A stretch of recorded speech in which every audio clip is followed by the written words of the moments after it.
벨사살 왕의 실수라는 제목으로 함께 말씀을 나누고자 합니다.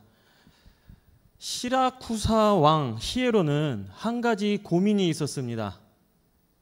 히에론 왕은 자신의 왕관을 만들도록 장인에게 일정량을 맡겼는데 실제로는 그 왕관을 만들 장인을 믿지 못하는 것이 고민이었습니다. 왕관의 무게는 적당했습니다.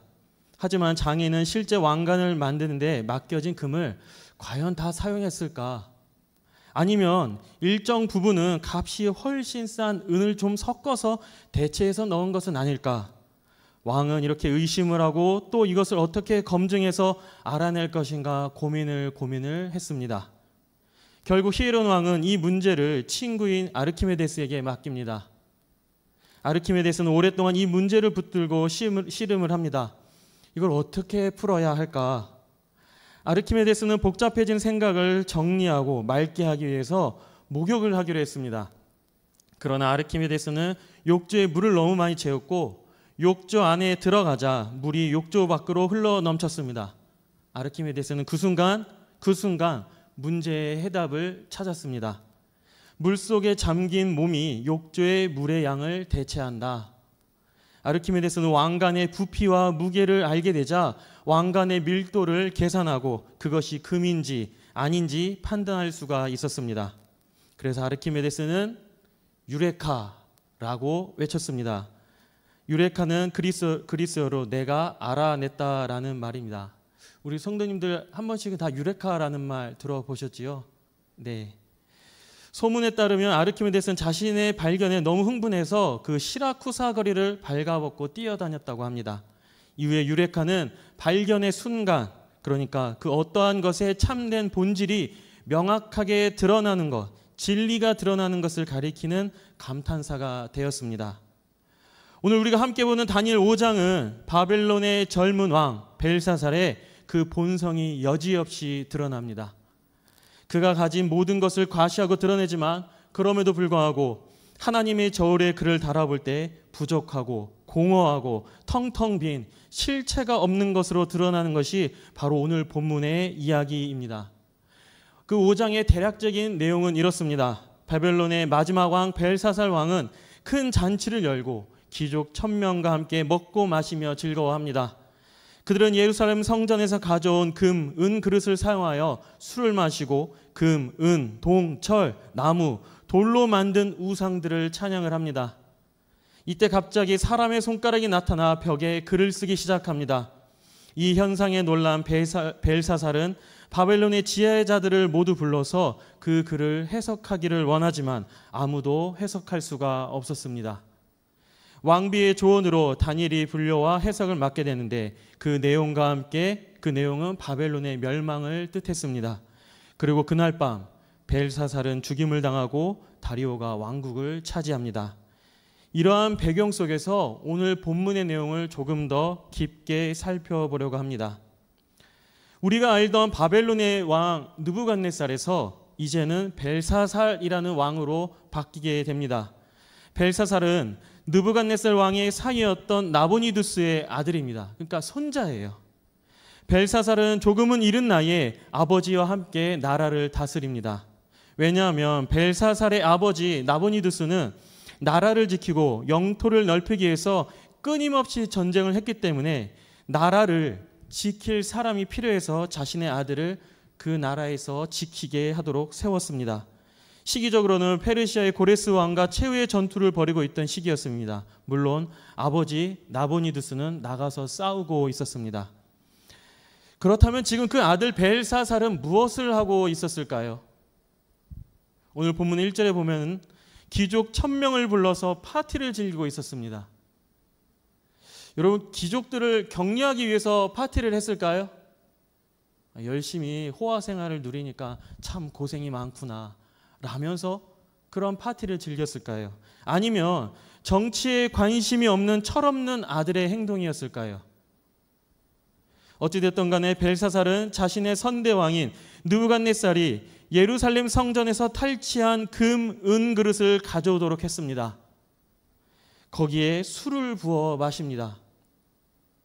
여러분, 그런데 이것은 단순히 술을 마시는 장면만 나타나는 것은 아닙니다. 이런 그릇에 술을 마시면 더 맛있나? 혹은 더 재미있나? 라고 쉽게 생각하실지도 모르겠습니다. 그러나 4절에 보면 그들이 술을 마시고는 그 금, 은, 구리, 새, 나무, 돌로 만든 신들을 찬양한다라고 말씀을 합니다. 그렇다면 지금 예루살렘 성전의 그릇을 가져다가 거기에 술을 부어 마신 것은 자신들의 즐거움에 거기에 더하여서 하나님을 모독하고 우습게 여기는 행동이었습니다. 왜냐하면 당시의 우상들에게는 그 우상들을 형상화해서 조각을 만들고 그리고 동물이나 다른 여러 가지를 본떠와서 만들기도 했었는데, 그래서 알 수 없는 기괴한 모습을 신상으로 만들어서 우상을 섬기고 했는데, 그런데 이놈의 유대인들의 신은 형상이 없었습니다. 그래서 예루살렘의 성전의 그릇에 그 여호와 하나님이 들어있다 여겼던 것이고, 그 그릇에 술을 마시면서 하나님을 더럽히고 조롱했던 것입니다. 하나님이 다시 모독을 당하십니다. 분명 하나님께서 미래에 일어날 일들을 계시하시고 풀무불의 속에서도 그의 백성을 건져내셨으며 왕의 운명이 어찌 될 것인지 결정하실 분임을 분명히 보여주셨는데 그때뿐이었습니다. 달라진 것은 하나도 없습니다. 사람 잘 안 변한다라는 말 이럴 때 쓰는 걸지도 모르겠습니다. 하나님의 기적과 능력과 계시를 통해 받았던 그 감동은 잠시뿐이었습니다. 그리고 하나님 앞에서의 교만은 더 높아져 가고 죄는 더 커져만 갑니다. 그런데 이 파티의 유흥이 그렇게 길게 가지 못합니다.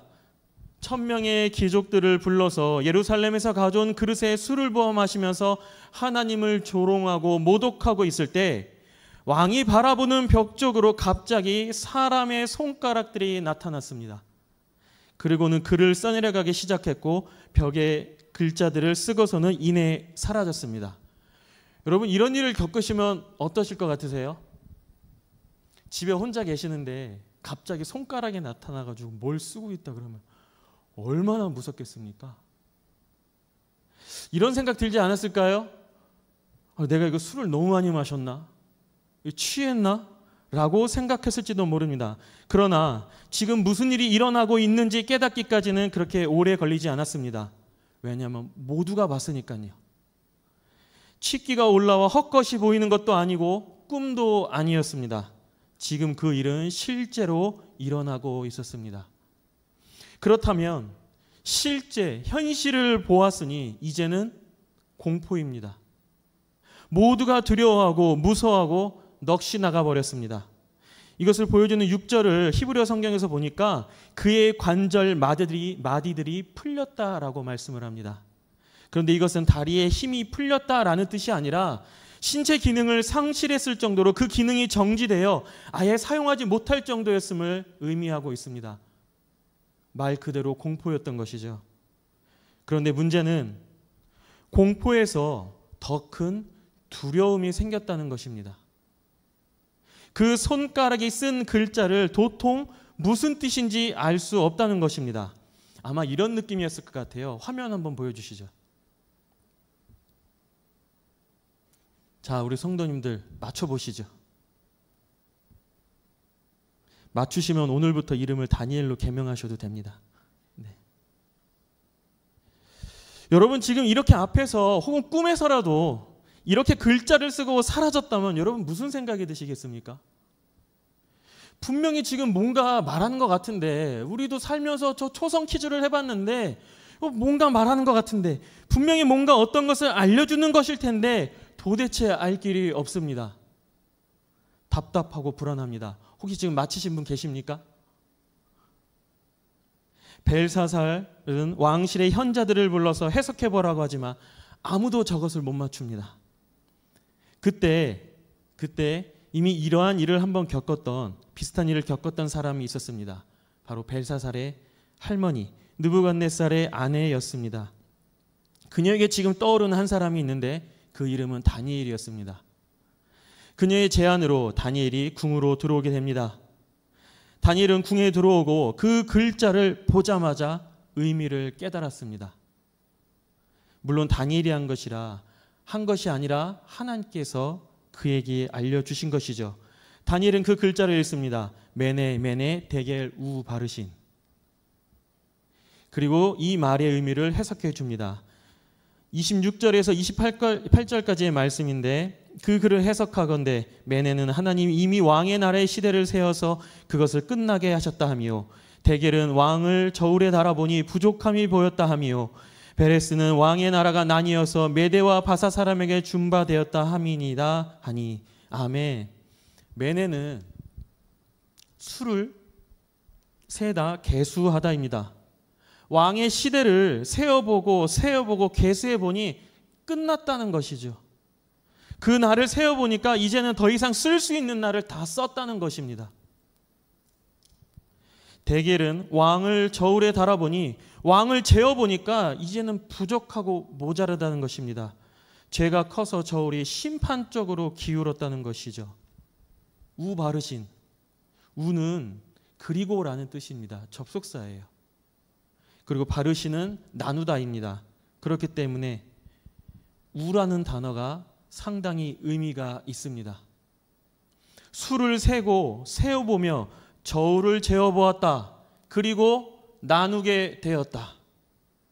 접속사 그리고라는 단어가 하나 붙음으로써 결과를 나타냅니다. 그에 따른 결과는 반드시 온다는 것이죠. 수를 세어보고 계수해 보았는데 이제는 나를 다 썼고, 그래서 저울이 기울어졌다. 그래서 뭐 어쨌다고가 끝이 아니라 하나님께서 그에 따른 결과가 있음을 말씀하시는 것입니다. 그 나라가 메대와 페르시아에 의해서 나누게 된다는 것입니다. 다시 말해서 심판이 임할 것이라는 의미입니다. 저울이 기운 것, 죄로 인해 심판적으로 저울이 기운 것을 책임을 져야 한다는 것입니다.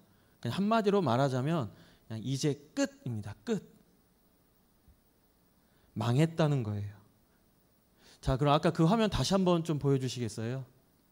자, 이제 제가 이 정도까지 설명을 했는데 이제 눈에 들어오십니까? 계수하다, 재어보다, 그리고 나누다.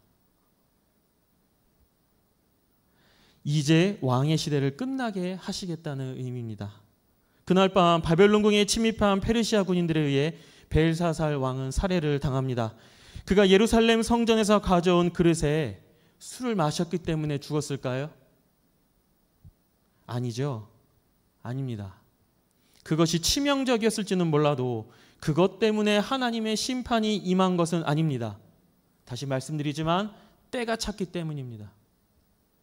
때가 찼는데 이제 그 저울이 기울었기 때문입니다. 때로는 우리가 악한 사람들을 보면서 야, 저렇게 나쁜 짓을 하면서도 잘 살고 있네 라는 그런 모습을 보면서 이해도 안 되고 때로는 분노가 치밀어 오르기도 합니다. 아니, 저런 사람 안 잡아가고 뭐하나 라고 이야기할 때가 있습니다. 근데 여러분, 그런 것은 잘 살고 있는 것도 아니고요, 그리고 아무 일도 일어나지 않는 게 아닙니다. 때가 차면 작은 동전 하나에도 기우는 게 저울입니다. 아무리 형통하고 그런 사람들이 잘 되는 것 같아도 때가 차서 저울이 기울면 바르신이 되는 것이죠. 근데 여러분, 이 메네메네 데겔 우 바르신 이 메시지가 우리한테 그렇게 썩 중요한 것은 아닙니다. 이 말이 다니엘서의 주제도 아닙니다. 다니엘서는 느부갓네살이나 벨사살을 위해서 쓰여진 책도 아닙니다. 바벨론의 포로로 잡혀와 있는 하나님의 백성인 유대인을 향해서 쓴 글입니다. 벨사살은 그렇게 끝났지만 이스라엘은 그렇게 끝나지 않을 것이다. 어떻게? 왜? 어떻게 그렇지 않습니까? 그것이 무엇입니까? 까지 생각하는 것이 다니엘서 전체의 주제이고 다니엘서를 읽을 때 생각해야 하는 문제입니다. 그러나 오늘 이 말씀 우리에게 참으로 의미가 있습니다. 사랑하는 우리 성도 여러분, 사람이 살면서 특히 우리 그리스도인들이 살아가면서 짓는 가장 큰 실수 중에 하나는 무엇일까요? 혹시 아십니까? 저는 생각인 것 같습니다. 내 생각. 분명 우리는 고백하고 알고 있습니다. 인정합니다. 그리고 믿음으로 고백을 합니다. 하나님은 나의 왕이십니다.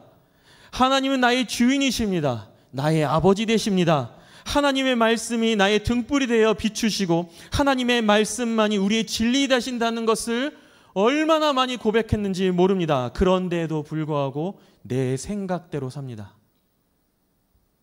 그런즉 너희는 먼저 그의 나라와 그의 의를 구하라. 그리하면 이 모든 것을 너에게 더하시리라. 하지만 생각해 보니 그의 나라와 그의 의를 구하는 것은 본능적인 것만큼 빠른 내 손익계산서에서는 이미 내가 손해를 보는 일입니다. 그의 나라와 그의 의는 절대로 먼저가 될 수가 없습니다.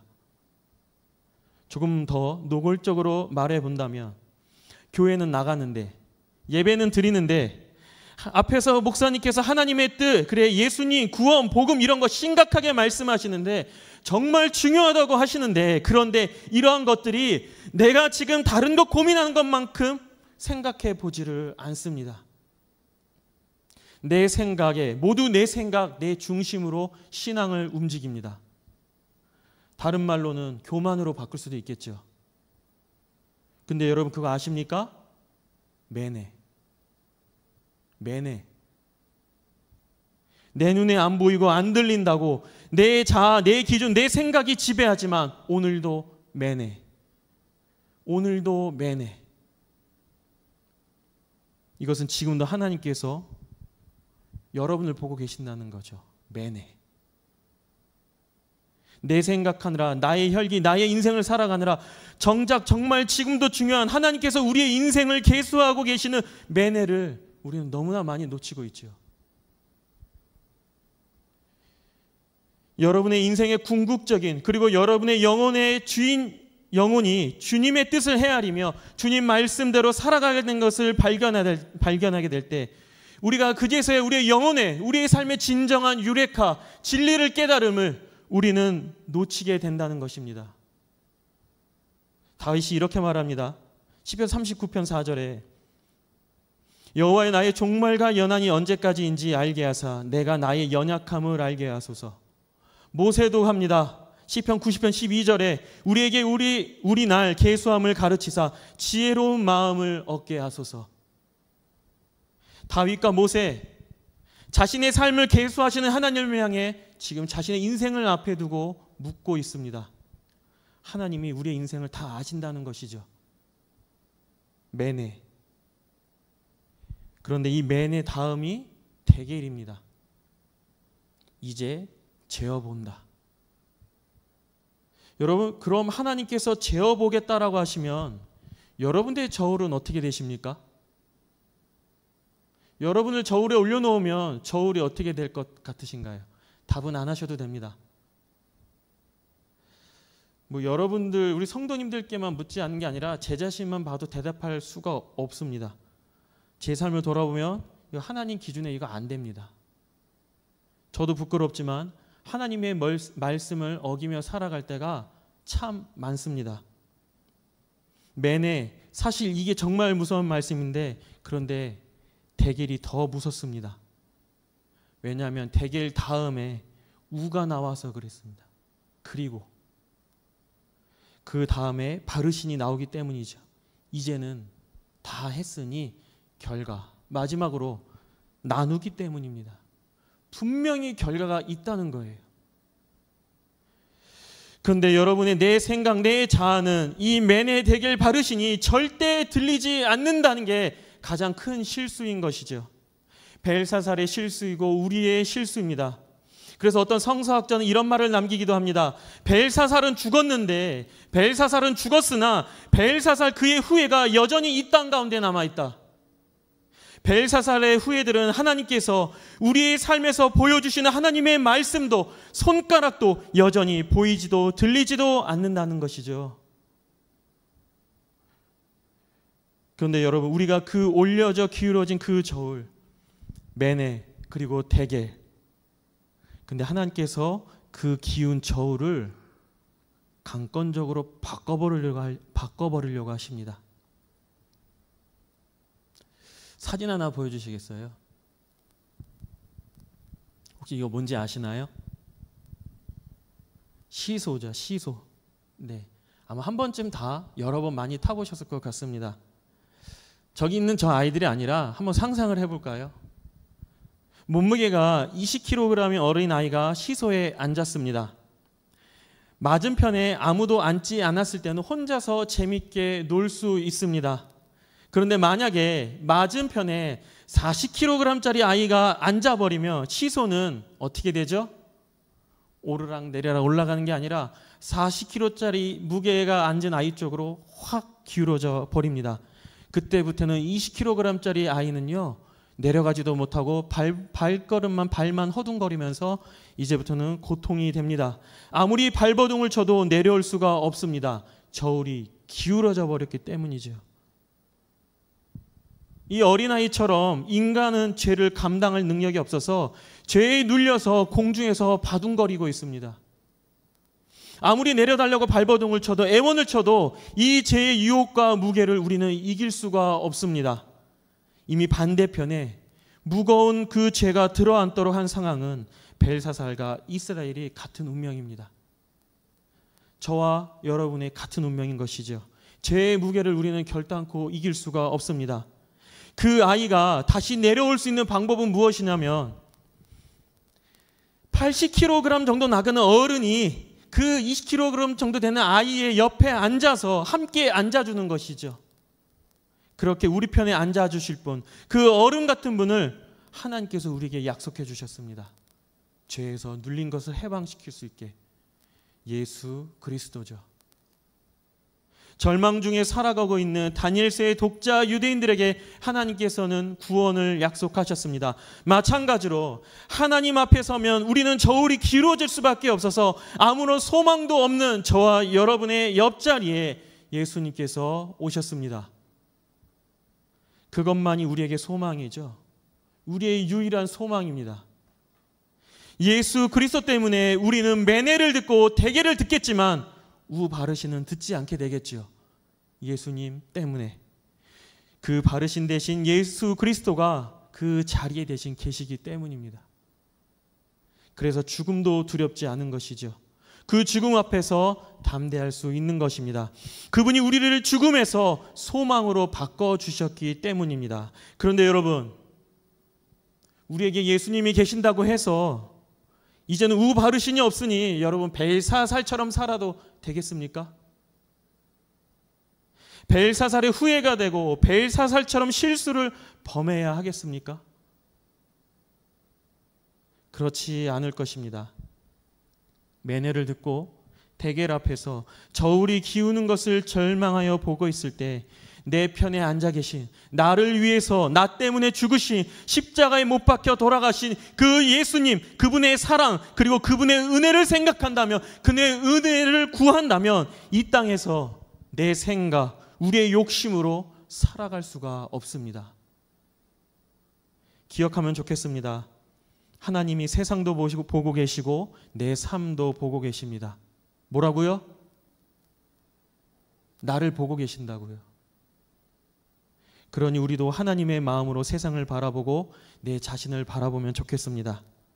우리가 하나님 앞에서 신실하게 겸손하게 살기를 원합니다. 분명 우리에게 심판의 날은 다가옵니다. 그러나 예수님이 계시기 때문에 우리는 걱정이 없을지도 모릅니다. 그러나 우리가 그렇게 살아서는 안 됩니다. 하나님께서 지금도 보고 계시고 계수하고 계시니 하나님 앞에서 신실함으로 하나님 말씀의 기준에 따라 하나님만을 바라보며 교회와 또 이 세상과 복음을 위하여 우리의 삶을 헌신하며 살아가는 저와 여러분들이 되기를 간절히 소망합니다.